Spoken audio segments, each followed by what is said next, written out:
अस्सलामु अलैकुम प्यारे बच्चों, आज हम आपको सुनाएंगे एक ऐसी रोशनी वाली प्यारी कहानी जो दुनिया के सबसे सच्चे और अच्छे इंसान हज़रत मोहम्मद मुस्तफ़ी सल्लल्लाहु अलैहि वसल्लम की पैदाइश की है।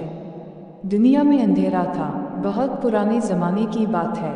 लोग अल्लाह को भूल चुके थे, झूठ बोलते थे, जुल्म करते थे और बुतों की पूजा करते थे। नेकी और सच्चाई जैसे कहीं छप गई थी। पूरी दुनिया को एक सच्चे रहनुमा, एक नबी की ज़रूरत थी।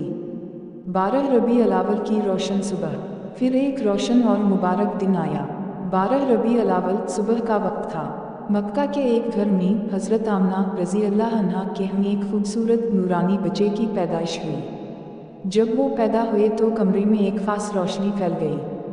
हज़रत आमना कहती हैं, मुझे ऐसी रोशनी नज़र आई कि शाम के महल्ला तक सब कुछ रोशन हो गया।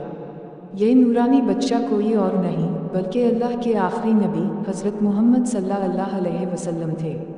अजीब व ख़ास निशानी हो, आप सल्लल्लाहु अलैहि वसल्लम की पैदाइश से पहले कुछ हैरत अंगेज़ वाक़यात भी हुए। ईरान में एक आग जो हज़ारों साल से जल रही थी अचानक बुझ गई। कसराए ईरान बादशाह के महल के 14 सुतून ज़मीन पर गिर गए। आसमान पर अजीब सी रोशनी छा गई और मक्का में एक जालिम बादशाह अबरहा हाथीम के साथ खाना काबा पर हमला करने आया। लेकिन अल्लाह ताला ने अबाबील भेजी जो छोटे छोटे कंकर गिराकर उसके पूरे लश्कर को तबाह कर गईं। हज़रत मोहम्मद सल्लल्लाहु अलैहि वसल्लम का बचपन। आप सल्लल्लाहु अलैहि वसल्लम बचपन में ही सच्चे प्यार करने वाले और रहमदिल थे।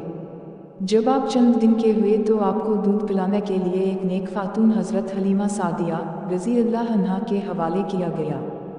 जब वो आप सल्लल्लाहु अलैहि वसल्लम को ले गईं तो उनके घर में बरकत ही बरकत आ गई। जानवर ज़्यादा दूध देने लगे, खाने पीने की चीज़ें बढ़ गईं और सब खुश हो गए।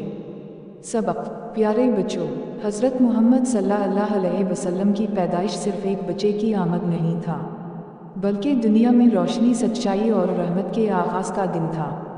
हमें चाहिए कि हम आप सल्लल्लाहु अलैहि वसल्लम से मोहब्बत करें, उनकी सन्नतों पर अमल करें, सच बोलें, सबसे अच्छा सलूक करें क्योंकि आप सल्लल्लाहु अलैहि वसल्लम रहमत लिल आलमीन हैं।